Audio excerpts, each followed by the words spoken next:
मला कधी कधी आश्चर्य वाटतं की ज्यावेळी अशी आपत्ती असते त्याही वेळी काही लोक राजकारण करतात आणि काही लोकांच्या डोक्यामध्ये तर इतका किडा गेला आहे। सोलापूरमध्ये तर मला एक स्टेटमेंट पाहायला मिळालं, आता हसावं की रडावं मला समजत नाही, कारण इथल्या एका नेत्यांनी सांगितलं, म्हणाले सोलापूरमध्ये इतका जो पाऊस आला हा निसर्गामुळे नाही आला, हा राज्य सरकारने आणला, हा महापूर राज्य सरकारने आणला।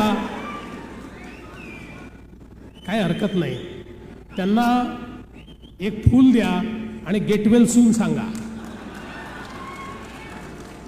कधी कधी परिणाम होतो असा, म्हणजे मानसिक परिणाम असतो, त्यामुळे त्याचं फार काळजी करण्याचं कारण नाही। पण मी एकच गोष्ट त्यांच्यासहित सगळ्यांना सांगतो की हे सरकार कितीही आपत्ती आली तरी आपल्या शेतकऱ्यांच्या पाठीशी खंबीरपणे ठामपणे उभं राहील आणि आमच्या शेतकऱ्यांना पुन्हा उभं करण्याचं काम हे निश्चितपणे आम्ही करू, हा विश्वास या निमित्ताने मी देतो।